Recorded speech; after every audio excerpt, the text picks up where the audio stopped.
नमस्कार। Railway exam के platform में आप सबका स्वागत है। आज हम देखेंगे railway recruitment cell central railway द्वारा एक नोटिफिकेशन जारी किया गया है। इस नोटिफिकेशन में क्या है, जीडीसी यानी जनरल डिपार्टमेंटल कॉम्पिटिटिव एग्जामिनेशन का ये नोटिस है।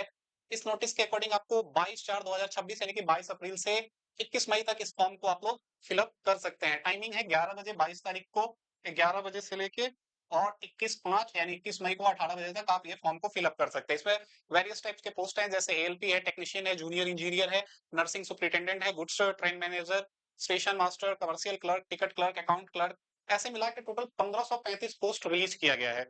तो जितने भी रेलवे एम्प्लॉई है ये उनके लिए ही है। इसमें एक खास बात ये है कि आप जिस लेवल में वर्किंग कर रहे हैं उससे ऊपर के लेवल पे ही आप भर सकते हैं। ऐसा नहीं है कि आप लेवल 6 में और लेवल 6 का कोई पोस्ट अप्लाई कर सकते हैं, ऐसा नहीं है। आप लेवल 6 भरने के लिए आप उससे कम से कम एक लेवल नीचे का होना चाहिए। ठीक है? ये अकाउंट्स डिपार्टमेंट के 2 पोस्ट हैं, फिर ये कमर्शियल का है, फिर यहाँ देखिए इलेक्ट्रिकल का है, फिर इंजीनियरिंग डिपार्टमेंट का है, फिर मैकेनिकल का है। आगे देखिए बहुत सारा पोस्ट है इसमें, जैसे टेक्निकल, ये मैकेनिकल में ही है। ठीक है? इसके बाद ऑपरेटिंग है, एसएनटी है। तो ऑपरेटिंग में आप देखिए स्टेशन मास्टर का 57 है, गुड्स ट्रेन मैनेजर का 54 है।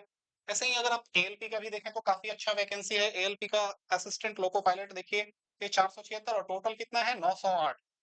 तो आप अगर रेलवे ज्वाइन कर चुके हैं, एक दिन भी आपकी सर्विस हो गई है, तो आप इस फॉर्म को भर सकते हैं। अब देखिए फॉर्म भरने के लिए क्या क्या चीजें हैं जो ध्यान रखना है, उस चीज को हम लोग एक बार देख लेते हैं।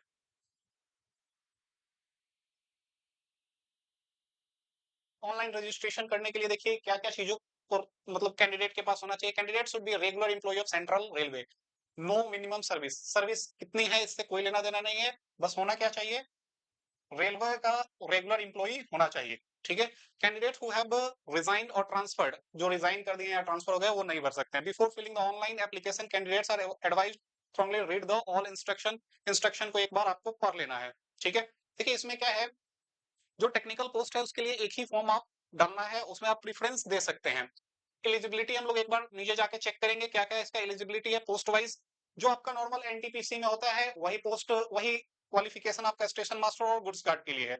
नॉर्मल ओपन वैकेंसी में जो एएलपी के लिए होता है वही इसमें भी क्वालिफिकेशन रहेगा। जो जूनियर इंजीनियर के लिए होता है, जो टेक्निकल के लिए ग्रेड 3 के लिए होता है, सेम वही जो आपका ओपन वैकेंसी में रहता है क्वालिफिकेशन वही रहेगा। इसमें एक बार हम लोग क्वालिफिकेशन को देखेंगे। अभी देखते हैं फॉर्म को कैसे फिलअप करना है। ठीक है? और एज क्राइटेरिया क्या है वो भी देखते हैं। देखिए एज क्राइटेरिया क्या है हमारा, एज जो है यूआर के लिए कितना है 18 से 42, ओबीसी के लिए 18 से 45, एससी एसटी के लिए 18 से 47, और ये डेट ऑफ बर्थ दिया है। ये डेट ऑफ बर्थ या इसके बाद के कैंडिडेट जो है वो क्या कर सकते हैं, फॉर्म को फिलअप कर सकते हैं। कोई अलग से एज रिलैक्सेशन नहीं मिलेगा। ठीक है? अगर आप एस सी एस टी या ओबीसी से हैं लेकिन आप जनरल से फॉर्म डालते हैं तो आपको एज में कोई रिलैक्सेशन नहीं मिलेगा, इसलिए आप अपना सर्टिफिकेट रेडी रखिए। ठीक है? अब सर्टिफिकेट में क्या क्या लगेगा वो भी एक बार देखते हैं। मैट्रिकुलेशन का मार्कशीट जिसपे डेट ऑफ बर्थ हो, या वो स्कूल लीविंग सर्टिफिकेट जो ये बता सके आपका डेट ऑफ बर्थ क्या है। दूसरा एजुकेशन क्वालिफिकेशन, आपने जिस पोस्ट के लिए अप्लाई किया है उसका एजुकेशन क्वालिफिकेशन आपके पास वो सर्टिफिकेट क्या होना चाहिए, मौजूद होना चाहिए। वर्टिकल रिजर्वेशन रहेगा। ठीक है? S C S T OBC, OBC NCL के लिए रहेगा। ईडब्ल्यूएस के लिए इसमें कोई रिजर्वेशन नहीं है। ठीक है? यहाँ लिखा भी है no separate reservation for the post of economical weaker section. ठीक है? अभी इसमें आगे देखिए, कुछ एग्जाम ऐसे हैं जो सिर्फ सीवीटी हो जाएगा, लेकिन कुछ में क्या है स्किल टेस्ट होता है, जैसे स्टेशन मास्टर हो गया उसमें होगा, एएलपी में होगा।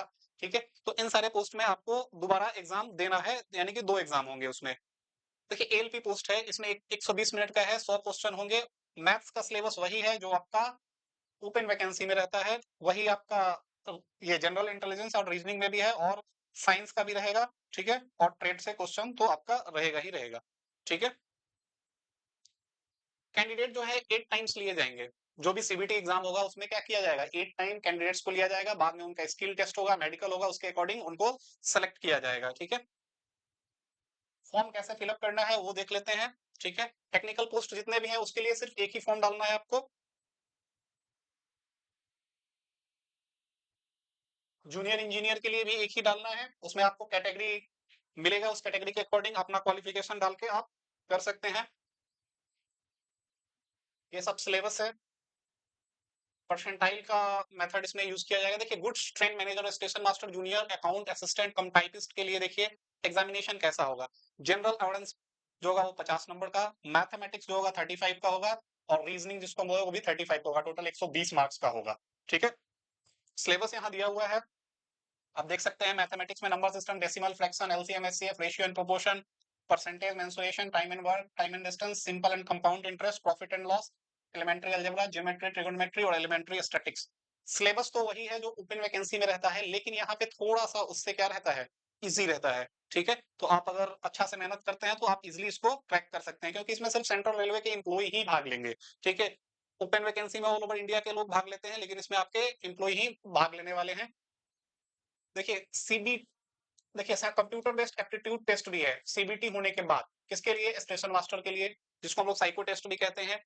ठीक है, इसमें भी 8 टाइम्स जो है स्टूडेंट्स को लिया जाएगा, फिर सीबीटी टेस्ट होगा। और ये चीज इंपॉर्टेंट है, इसको देख लीजिए, स्टेशन मास्टर के लिए जो वेटेज होगा कैंडिडेट को क्या होगा, 70% जो लिया जाएगा वो सीबीटी से, और 30% वेटेज कहाँ से, सीबीएटी से, यानी कि जो साइको होगा उससे लिया जाएगा।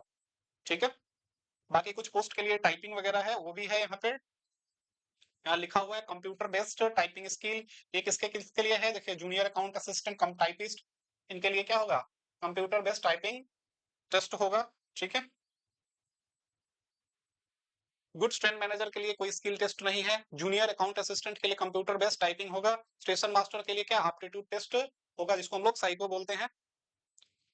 कमर्शियल क्लर्क ये काफी अच्छा पोस्ट है, इसके लिए भी सेम ही है, सिलेबस भी सेम ही है, जो सिलेबस उसमें था वही सिलेबस इसमें भी है। ठीक है, मैथमेटिक्स, जनरल जनरल अवेयरेंस और रीजनिंग रहेगा। ठीक है, क्वेश्चन 50 इसका, इसके मैथ्स के 35 और रीजनिंग के 35 रहेंगे।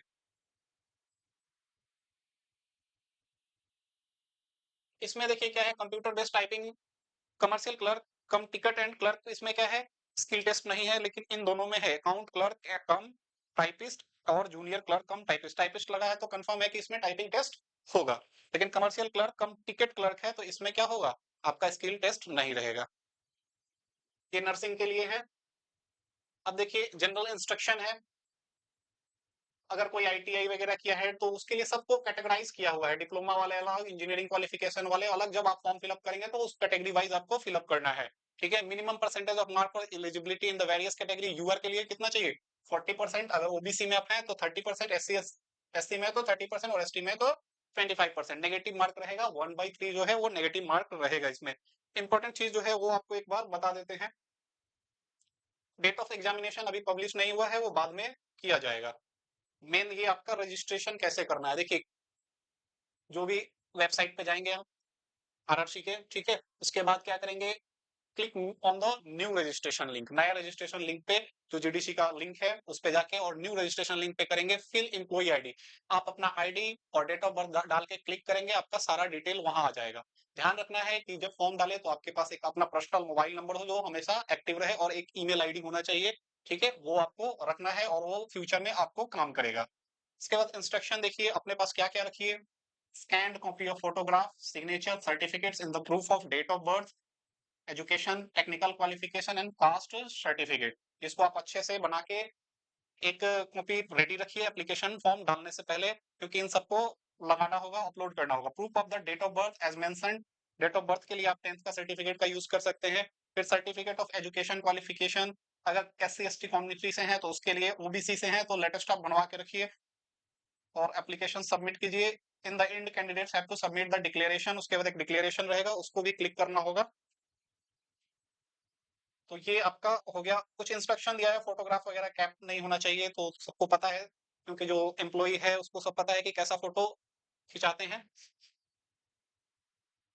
ये इंपॉर्टेंट नोट है, ध्यान रखना है, पर्सनल मोबाइल नंबर और ईमेल आईडी रखना है जो फ्यूचर में क्या हो, यूज हो सके। ठीक है, फोटोग्राफ कलर होना चाहिए, ज्यादा पुराना 3 महीने से पुराना नहीं होना चाहिए।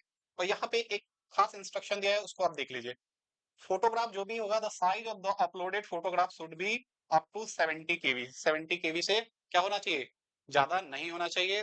दूसरा है सिग्नेचर, ये 50 mm बाई 20 mm का होना चाहिए, इसका भी दिया है 100 dpi, और साइज भी दिया है फोटो का 3.5 सेंटीमीटर बाई 3.5 सेंटीमीटर, और इसका भी साइज यहाँ पे दिया है, और ये पिक्सल भी दिया हुआ है। तो इसी में बनाए, और 40 केबी से ज्यादा नहीं, 10 से 40 केबी के बीच में होना चाहिए। आगे है एसएमएस और ईमेल के द्वारा आपको ई कॉल लेटर इंटीमेशन किया जाएगा, ठीक है। तो ये सारी चीजें तो बाद की हैं, अभी जो फॉर्म फिलअप का प्रोसेस है वो देख लेते हैं। आपको क्वालिफिकेशन एक बार दिखा देता हूँ, क्या क्वालिफिकेशन है। एक और चीज, फोटो जो है वो आपको फ्यूचर में रखना है, ठीक है, क्योंकि जो फोटो आप यूज कर रहे हैं वही आगे स्किल टेस्ट वगैरह में यूज होगा, डीबी में भी यूज होगा। बाकी वेरिफिकेशन तो डॉक्यूमेंट्स का आपको होगा, सेल्फ अटेस्टेड डॉक्यूमेंट्स आपको ले जाना होगा। नेक्स्ट आपको एलिजिबिलिटी क्राइटेरिया एक बार दिखा देता हूँ।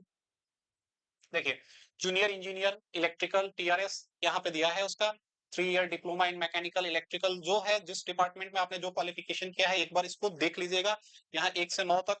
और इसके बाद यहाँ है, ये जो है टेक्निकल पोस्ट और एएलपी के लिए है, इसमें भी आप अपना देख लीजिए, जिसके लिए आप एलिजिबल है उस पोस्ट के लिए आप फॉर्म को फिलअप कीजिए, ठीक है। ये सब टेक्निकल पोस्ट के लिए है।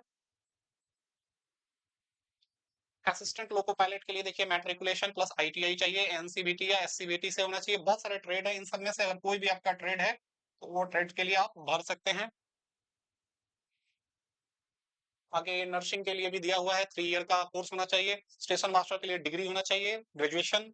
गुड्स गार्ड के लिए भी होना चाहिए। जूनियर अकाउंटेंट असिस्टेंट कम टाइपिस्ट अकाउंट डिपार्टमेंट के, इसके लिए देखिए क्या डिग्री चाहिए और साथ में इंग्लिश या हिंदी में टाइपिंग आना चाहिए। कमर्शियल कम टिकट क्लर्क के लिए 12th चाहिए 50%, और साथ में 50% से कम नहीं होना चाहिए।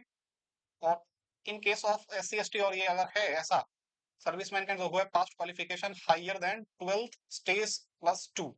एक और चीज दिया है इसमें, 50% marks is not be insist upon in the case of, अगर SC ST और क्या है पर्सनल है विथ बेंचमार्क डिसेबिलिटी, तो उनके लिए सिर्फ पासिंग मार्क्स काफी है। बाकी ये अकाउंट कम क्लर्क टाइपिस्ट के लिए भी 12th चाहिए, ठीक है, और जूनियर क्लर्क के लिए भी क्या चाहिए, 12th चाहिए। ये मेडिकल स्टैंडर्ड्स है, इसको आप एक बार चेक कर लेंगे। 6x6 with without glasses with fogging test must not be accepted।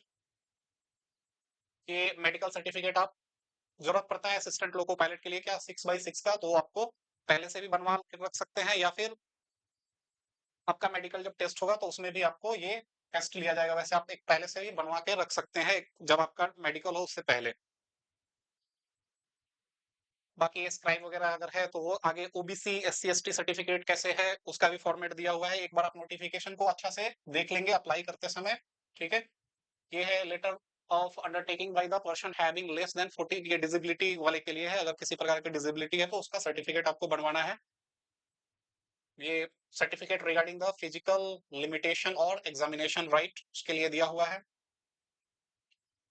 Certificate of typing skill test examination for the person with benchmark disability है उनके लिए ये दिया हुआ है। अगर वो ये फॉर्म को भर के देते हैं कि वो क्या है पर्सन विथ बेंचमार्क डिसेबिलिटी, तो उनको क्या दिया जाएगा, टाइपिंग स्किल में एग्जामिनेशन दिया जाएगा, यानी कि छूट दिया जाएगा। तो ये फॉर्म है, बस क्या करना है, 22 अप्रैल को 11 बजे से लेके 21 मई शाम 6 बजे तक आपको फॉर्म फिलअप करना है, ठीक है। और इसके लिए कोई भी आपकी सर्विस का लेंथ की कोई जरूरत नहीं है, आप अगर नए भी हैं तो भी आप भर सकते हैं, ठीक है। अगर और कुछ पूछना हो तो आप वीडियो के नीचे